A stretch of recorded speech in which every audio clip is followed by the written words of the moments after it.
नॉलेजपुर channel पे आपका एक बार फिर से स्वागत है। हम बात कर रहे थे जीव विज्ञान के विषय में। और जीव विज्ञान में कौन सा टॉपिक था हम लोगों का? तो पोषण था। किस चीज़ में? मनुष्य में पोषण। तो ये किसके अंतर्गत आता था? तो प्राणी संपोषण के अंतर्गत ये आ रहा है। और इसमें हमने दो चीज़ पढ़ लिया, मुख गुहा और सेकंड इसका भाग ग्रासनली। अब जो हम देखेंगे, यहाँ देखेंगे अमाशय। इसका जो थर्ड भाग था अमाशय। ये अमाशय का मतलब हमने बताया था कि जो बाहर का पेट होता है उसको उदर कहते हैं, जो अंदर का पेट होता है उसको क्या कहते हैं? अमाशय। ये जो अमाशय होता मुख्य रूप से जठर रस को जो होता है ये, या बोलिए जठर ग्रंथि से जठर रस को स्रावित करता है। वो जठर रस इस प्रकार से होते हैं, जठर रस इस प्रकार से होते हैं जैसे कि एक पेप्सिन। पेप्सिन का नाम आप लोगों में भी सुने होंगे, 9th क्लास में भी। पेप्सिन क्या करता है? ये एक पाचक एंजाइम है जो कि प्रोटीन का पाचन करता है। ठीक है, ये क्या है? पेप्सिन। और ये छोड़ता कौन है? जठर ग्रंथियां जो है इसको छोड़ती है। और जठर ग्रंथियां पाई कहाँ जाती है? तो पूछा जाए, ऑब्जेक्टिव क्वेश्चन घुमा के पूछा जा सकता है कि जठर ग्रंथियां कहाँ पाई जाती है, तो वो अमाशय में पाई जाती है। और ये ग्रंथि क्या करता है? पेप्सिन को छोड़ता है। जो पेप्सिन क्या है? एक पाचक एंजाइम है। आपसे पूछेगा कि पाचक क्या है, मतलब कि पेप्सिन क्या है, तो आपको बोलना है कि ये क्या है? पाचक एंजाइम है। तो ये कैसा पाचक एंजाइम है वो हर एक कॉम्पिटिटिव एग्जाम में भी पूछा जाता है, याद रखिएगा। ये किस चीज का पाचन करता है? तो पेप्सिन प्रोटीन का पाचन करता है। ठीक है, इस चीज को भूलना नहीं है। आप देखिए सेकंड टॉपिक क्या है इसका। सेकंड हम क्या बताए थे? शुरू में ही बताए थे कि अमाशय का जो ऊपरी भाग है ना, वो ज्यादा मात्रा में HCl को क्या करता है? बनाता है। तो इसका कारण क्या था? पहला तो कारण ये था कि ये पेप्सिन को जो है, ये पेप्सिन की क्रिया में सहायक होता है। ठीक है, पेप्सिन की क्रिया।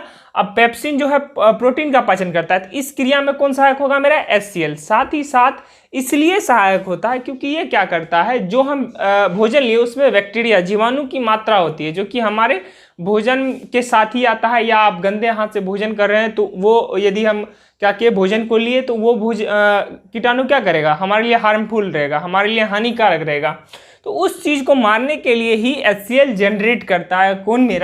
मेरा जठर ग्रंथि, जो कहाँ होती है? ये अमाशय में पाई जाती है। ठीक है, और ये आप बोल सकते हैं ये जो होती है अमाशय के पहले भाग में ही निकलता है, पहले भाग में ही बनता है। तो HCl पेप्सिन की क्रिया में सहायक होता है। तो पेप्सिन कैसी क्रिया करती है? प्रोटीन का जो पाचन करता है उस क्रिया में ये सहायक है। अब ये श्लेष्मा, ये क्या होता है श्लेष्मा? इसको पहले आप देखिए, जानिए। ये एक क्षारीय परत है। कैसी परत? क्षारीय परत।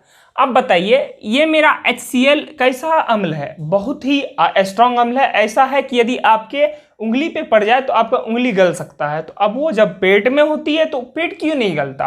कारण क्या है कि वो पेट में होते हुए वो गलता नहीं है? मेरे पेट के मतलब अंग, ये इतना हार्ड अम्ल है। आप समझ जाइए।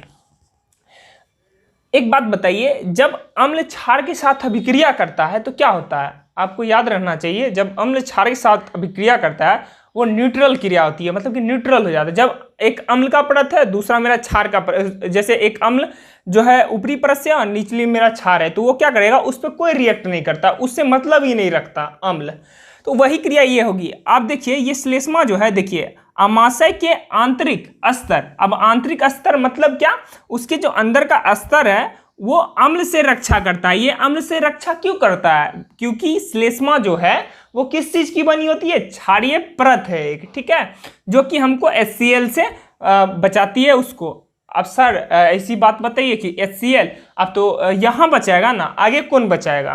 तो हम पहले ही बोले थे कि आगे जो हम क्या बताए थे, मेरा जो एक बोल सकते हैं कि जब छोटी आंत बड़ी आंत आती है तो वहां जो होती है यकृत में एक पित्ताशय होता है जो कि पीत को स्रावित करता है। तो वो कैसा होता है? वो क्षारीय होता है। अब देखिए, वहां क्षारीय चीज इसके साथ मिलकर उस भोजन को क्षारीय कर देगा, जो जिसका कि pH मान हम क्या बताए थे, आपको स्टार पॉइंट में लिखा भी देंगे, 8 होता है मिनिमम। जो होता है पित्ताशय के पीत का जो मान होता है वो मतलब 8 pH के इक्वल होता है, pH 8 के इक्वल होता है। ठीक है, तो यहां से जो हम HCl को निकाले तो उसका pH मान जो भी होगा 7 से कम होगा, अम्ल का 7 से कम होगा, और क्षार का क्या होगा? 7 से ज्यादा होगा। तो अब एक बात बताइए, इसका जो कम था, यदि इसमें क्या कर रहे हैं हम, वहां किस चीज को साबित कर रहे हैं? यहां कर रहे हैं आपको जो है क्षार, जिसका कि 8 से ज्यादा है। तो यदि मेरा पहले क्षार का लेयर बनता है, ऊपर से यदि HCl गुजरेगा तो कुछ ये असर कर पाएगा हमारे शरीर में? ये कुछ असर नहीं कर पाएगा, क्योंकि जो उसकी निचली स्तर है वो किस चीज़ का बन रहा है? क्षार का। और जो ऊपरी स्तर है या भोजन जो लिसा हुआ है वो किस चीज़ का बना हुआ है मेरा?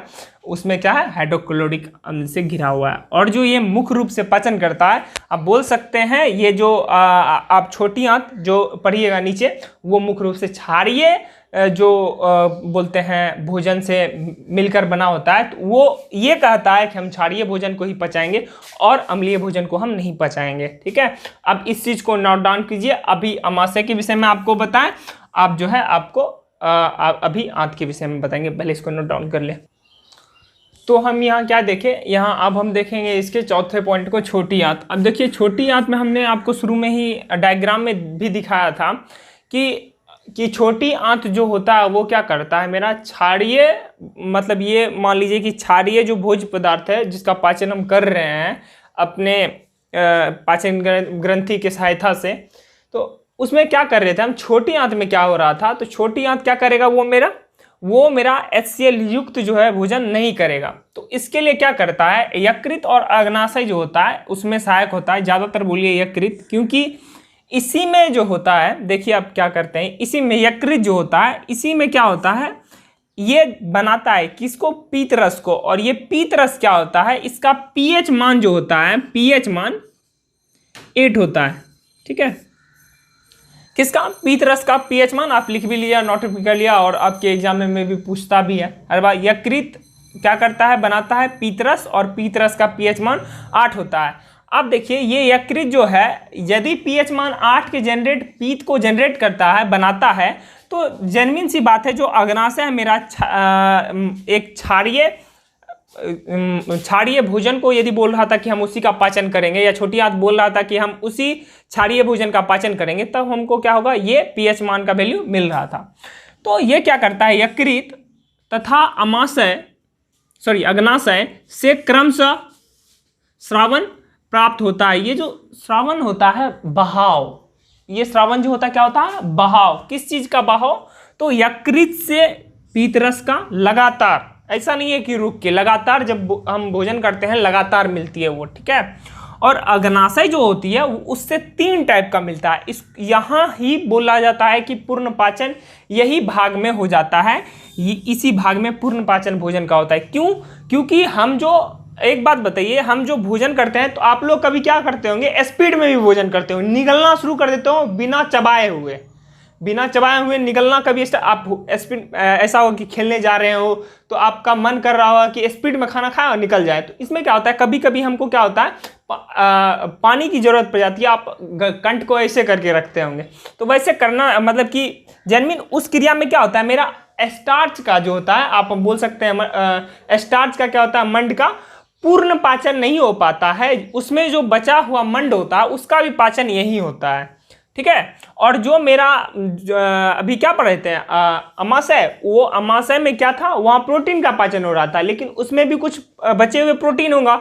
उस प्रोटीन का जो पाचन भी होता है, यही बचा हुआ हल्का सा प्रोटीन, उसका भी पाचन अग्नाशय में ही होता है। अब देखिए, प्रोटीन के पाचन के लिए जो होता है, ये के लिए ट्रेप्सिन को छोड़ता है। मतलब ये ट्रेप्सिन क्या है? एक एंजाइम है। क्या है? एंजाइम है, जो क्या करता है, मेरा प्रोटीन के पाचन के लिए उत्तरदायी है। ठीक है, आपके ऑब्जेक्टिव क्वेश्चन में पूछ सकता है कि प्रोटीन का पाचन कौन करता है, तो यहाँ ट्रेप्सिन भी लिख सकते हैं। और आप ये भी बोल सकते हैं कि यदि पूछेगा कि ट्रेप्सिन क्या करता है, तो ट्रेप्सिन प्रोटीन का पाचन करता है। तो जस्ट अपोजिट क्वेश्चन पूछेगा, उसमें घबराने वाली बात नहीं है। ठीक है, अब देखिए, अमाशय में ही एक लाइपेज एंजाइम पाया जाता है। ये अमाशय लाइपेज एंजाइम को त्यागता है। ये लाइपेज एंजाइम क्या करता है? वसा का पाचन करता है। या आप लिख सकते हैं, वसा के पाचन के लिए लाइपेज एंजाइम की आवश्यकता होती है। ये जितने भी लिखे हैं सारे के सारे एंजाइम हैं। ये एंजाइम जो होती है सहायक होती है पाचन क्रिया में, इसलिए आपको घबराने वाली बात नहीं है। आपको हम ये भी बताएंगे, प्रोटीन का पाचन होने के बाद यदि ट्रेप्सिन डालते हैं तो ये प्रोटीन बनता क्या है, संश्लेषित होकर बनता क्या है, या वसा का पाचन यदि लाइपेज की सहायता से होती है तो बनता क्या है, वो भी हम बताएंगे। आप घबराइए मत। अब देखिए स्टार्च के पाचन, ये स्टार्च के पाचन के लिए जो होता है ये एमिलस जो होता है वो उत्तरदायी होता है। किस चीज के लिए, या आपको रिवर्स में भी पूछेगा कि एमिलस जो होता है वो किस चीज का पाचन करता है, तो वो स्टार्च के पाचन के लिए उत्तरदायी होता है। या स्टार्च का पाचन जो होता है किसके द्वारा होता है, एमिलस के द्वारा होता है। आपको घबराने वाली बात नहीं है, इसको आप नोट डाउन करें। और आपको हम अभी बताते हैं कि ये जो प्रोटीन होता है किस चीज में बदलेगा। अब प्रोटीन किस चीज में बदलेगा, ट्रिप्सिन की सहायता से, लैपेज एंजाइम की सहायता से वसा किस चीज में बदलेगी, और जो एमिलस है उसकी सहायता से स्टार्च किस चीज में बदलेगी, ये भी तुरंत हम बता रहे हैं। तो हमने यहाँ क्या देखा, हमने 3 चीज देखा। क्या क्या देखा, प्रोटीन, वसा और स्टार्च का पाचन जो देख रहे थे वो। तो हम क्या देख रहे थे, एमिलस जो कर रहा था वो स्टार्च का पाचन कर रहा था। स्टार्च के पाचन के पुनः जो है वो क्या बनाएगा, ग्लूकोज को बनाएगा। ठीक है, आपको घबराने वाली बात नहीं है। एमिलस जो है वो स्टार्च के पाचन के फलस्वरूप ग्लूकोज का संश्लेषण करेगा, या आप बोल सकते हो ग्लूकोज को निकालेगा, जिसको कि हमारे अलग अलग शरीर जो है जहां इसकी जरूरत होगी वो संश्लेषित करेगा इसको, ग्लूकोज को। साथ ही साथ जो है मेरा वसा, सेकंड मेरा क्या हो जाता है, वसा। ये वसा जो होता है लाइपेज की सहायता से, लाइपेज एंजाइम की सहायता से इसका पाचन होता है, और ये वसा अम्ल में कन्वर्ट होता है। जब ये अम्ल में कन्वर्ट हो जाता है, जहां वसा की जरूरत होगी हमको, तो ये अम्ल के फॉर्मेशन में उस अंग के पास जाएगा जहां इसको जरूरत है। साथ ही साथ क्या है, मेरा फर्स्ट जो है वो फर्स्ट प्रोटीन है, जो क्या है, ट्रिप्सिन। ट्रिप्सिन की सहायता से क्या होता है, इसका पाचन होता है। अब सर ये जो प्रोटीन था, प्रोटीन का जो फर्स्ट में पाचन हो रहा था, कहाँ पाचन हो रहा था, तो प्रोटीन का पाचन फर्स्ट में जो हो रहा था मेरा, कहाँ पाचन हो रहा था, वो मेरा आमाशय में ही पाचन हो रहा था। कहाँ पाचन हो रहा था, वो मेरा पेप्सिन की मदद से कहाँ हो रहा था। इस प्रोटीन का पाचन क्या होता है, पेप्सिन क्या करता है, वो प्रोटीन को मतलब कि भोजन में घुलित उसको प्रोटीन में कन्वर्ट करता है, और प्रोटीन पेप्सिन की सहायता से पेप्टोनस में कन्वर्ट होता है। ठीक है, आपको ये बहुत ही मोस्ट इंपॉर्टेंट क्वेश्चन है आपके कॉम्पिटिटिव के लिए भी, और ये क्वेश्चन बहुत ही उलझा देता है, तो घबराने वाली बात नहीं है। आमाशय में जो होता है प्रोटीन मिलता है, और ये प्रोटीन जो होता है मेरा ट्रिप्सिन जो है एंजाइम, उसकी सहायता से इसका पाचन होता है प्रोटीन का। कहाँ, मेरा अग्नाशय में, यदि आप बोल सकते हैं छोटी आंत में किस चीज़ इसका पाचन होता है प्रोटीन का, और ये प्रोटीन जो होता है ये पेप्टोनस में कन्वर्ट हो जाता है। ये बहुत ही अच्छा क्वेश्चन है, इसको ख्याल रखिएगा, आपको एग्जाम में भी पूछ सकता है, और कॉम्पिटिटिव में पूछे तो पूछे। ठीक है, तो इस तीनों को आप नोट डाउन कर लीजिए।